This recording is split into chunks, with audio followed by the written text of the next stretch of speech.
Have you ever wondered how to use smart objects in Photoshop? Well, today I have a tutorial for you that is fun and easy. Coming up. Hi, and welcome to It's Never Too Late to Learn. If you're new to this channel, my name is Charles Cabrera. It's my mission to help you get started with Photoshop, Lightroom, and photography. If you like learning with short and easy tutorials, please consider subscribing and click that bell notification so you don't miss anything. Let's get on with the tutorial. So the thing with smart objects is it allows you to edit non-destructively in Photoshop.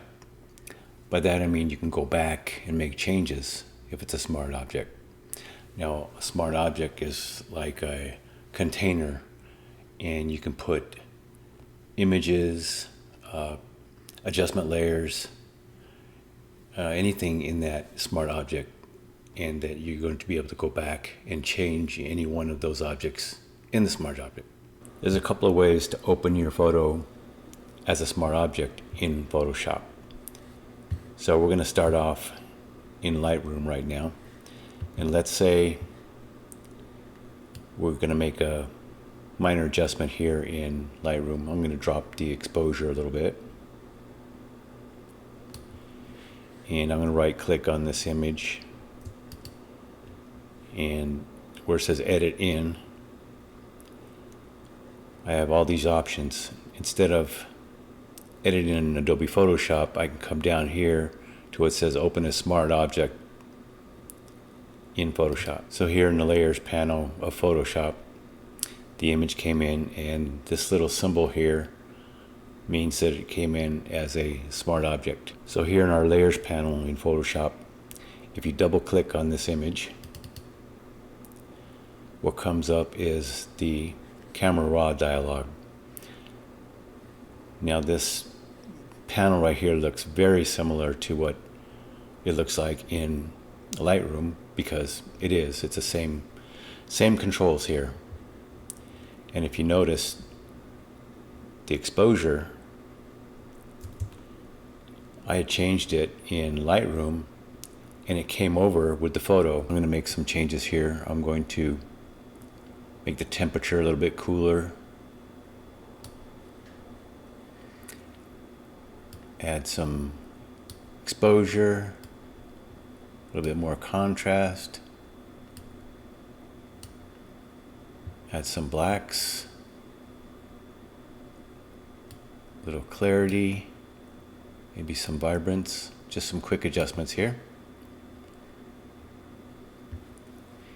And I'm going to say OK, and we've updated our photo with changes from Adobe Camera Raw.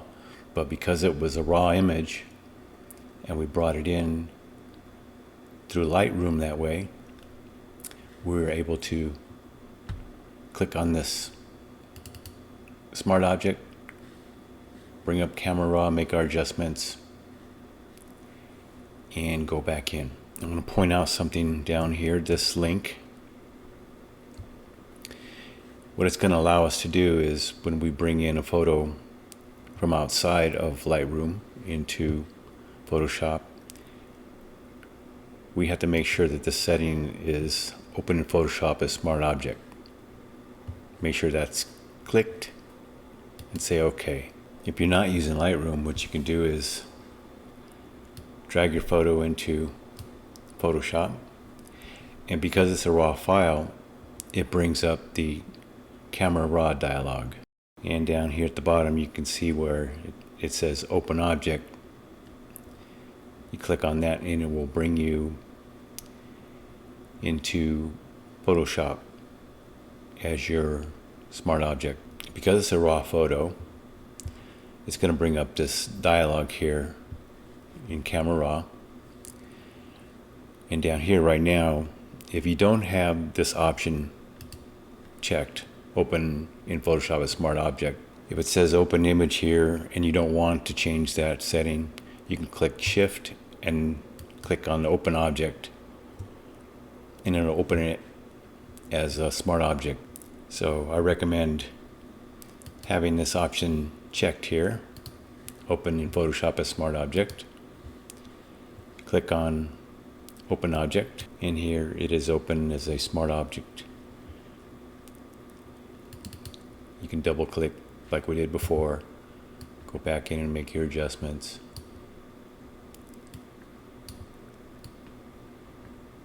Any way you like.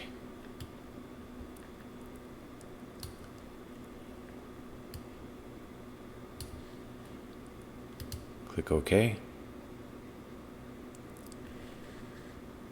And of course you can go back in and change it. So now we know how to bring photos into Photoshop as smart objects. Let's see some other ways we can use smart objects. So let's look now at smart filters. I'm going to bring this photo into Photoshop, and up comes the camera raw dialog, and right away I see these red spots. I'm going to take down the highlights a little bit just to get rid of them, and I'm going to open object so it opens as a smart object. So in this example, what I want to do, I want to cut this car out of this scene. It just hit Control J there to make a copy of this smart object, and I'm going to use the quick select tool and just make a rough selection right now, because this is just for demo purposes. I'm even going to leave in that shadow. Real rough here. Okay, and now I'm going to click on the add layer mask. What I'm going to do is go Command I to invert the layer mask. Click back here on the image, and I want to blur just the background with Gaussian blur. So as you can see, blurred the background a little bit. This is all for demonstration purposes. The main thing I want you to see right now is once I hit OK, the Gaussian blur is now a smart filter. And so what that means for this photo here is I can click on this Gaussian blur again, and I can go back in and change it. Add more or less blur. And say OK. So that's what smart filters do. Had I not created a smart object and did a Gaussian blur, that layer would have been, I couldn't have gone back in and changed it. It would have been, that change would have been baked into the layer. And I can add another filter. Say if I want to add noise to this filter. A little bit of noise in the background. Not too much.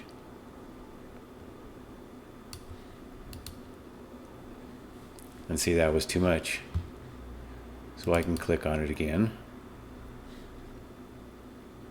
and drop this down. And so what you're able to do also is add a layer mask. In this case, I added a layer mask because I cut out the car, but you could add any layer mask to a smart object. In this case, a smart filter. But I can come down here and with the brush tool, paint with black and take away the blur from down here. I mean, there's other ways to blur in Photoshop, but this way I'm just showing you the power of the smart filters. So now just the foreground is not blurred and the car in the background is blurred, but just give you an idea of what you can do with smart filters. So another use for smart objects is smart object groups. Let's see how that works. I'm going to bring in another photo here, and in camera raw, let's make a couple of adjustments. Bring up the exposure a little bit, add some contrast, take down the highlights, increase the shadows a little bit, adjust the black levels, and give it some clarity. And Open object. There is our smart object. So now what I want to do is I want to make a copy of this smart object. It's Command J.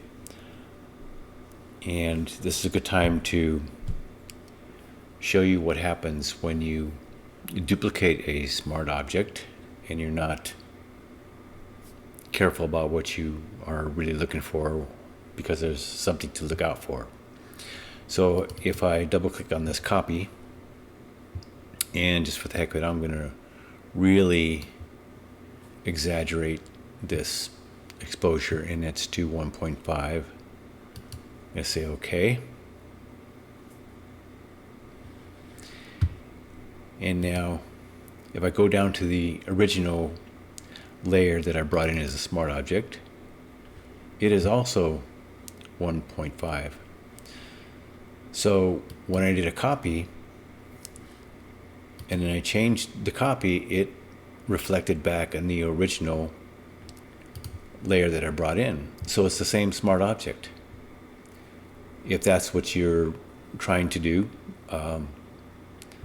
just be aware that if you make a copy, a straight copy level with Command J, that it is still the same object. How you would get around that is delete this smart object.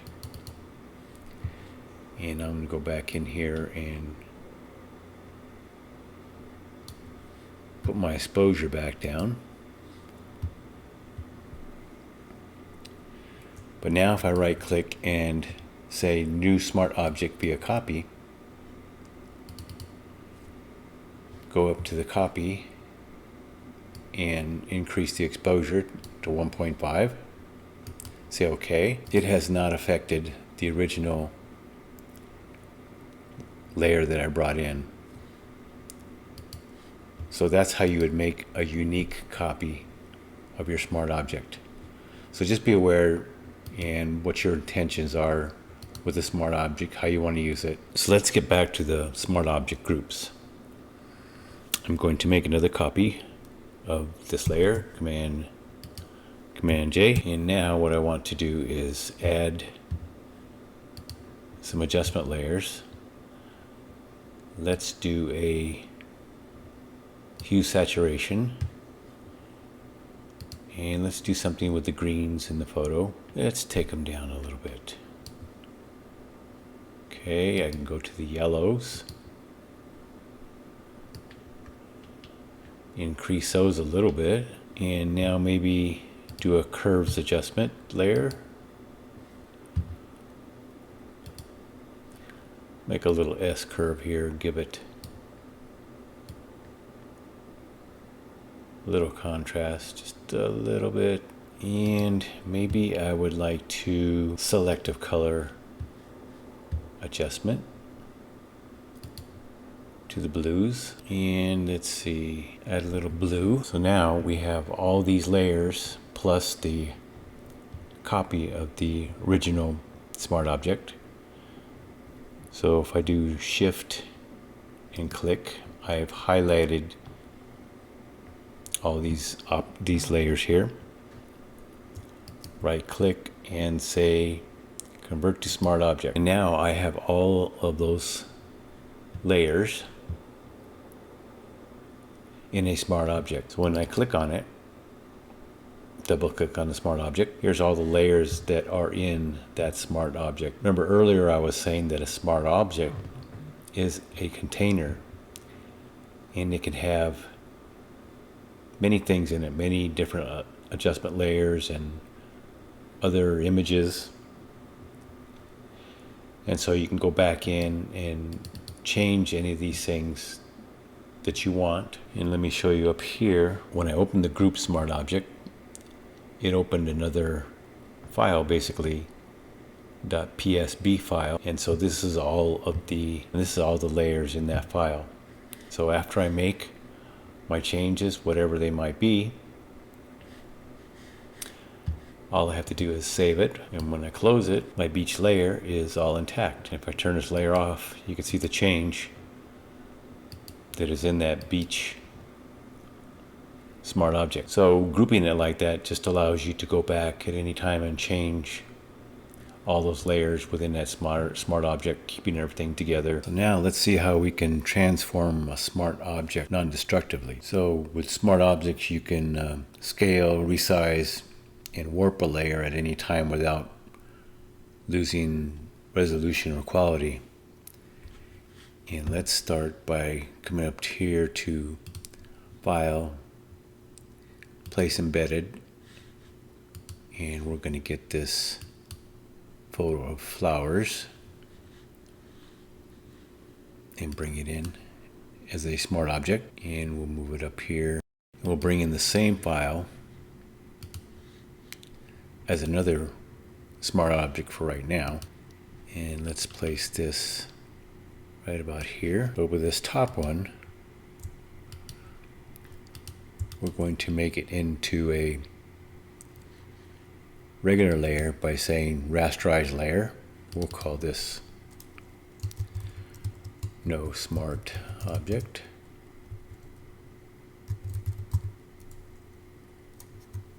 And we'll call this smart object.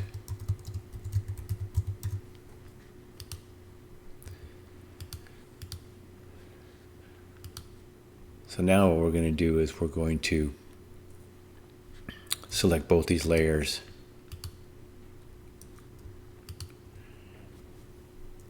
hit Command T, and we're going to transform them very small. Very small. Click the checkbox to commit it and say Command T again, and we'll bring those up to the size that they were. Hit the check mark. You can see the difference in the photo on top, which is not a smart object, and the photo below it is a smart object. And all we did was scale the photo down to a very small size and then bring it up again.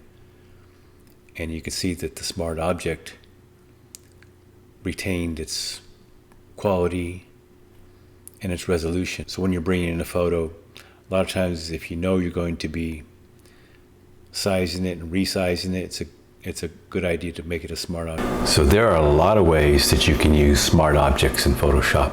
I highly recommend that you use them wherever you can and practice with them, especially if you're going to bring in a photo and you want to use a free transform tool and you're bringing the size up and down.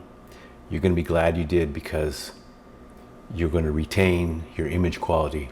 Also, it's going to be great if you have smart filters and you can go back and change those smart filters. So that brings us to the question of the day. Which of these techniques are you going to use with your next photo? Let me know in the comments below. So thanks again for watching. I hope this was helpful. If it was, please consider subscribing and hitting that like button. And if you want more tutorials on Photoshop, see the ones I have here. And remember, it's never too late to learn. See you in the next video.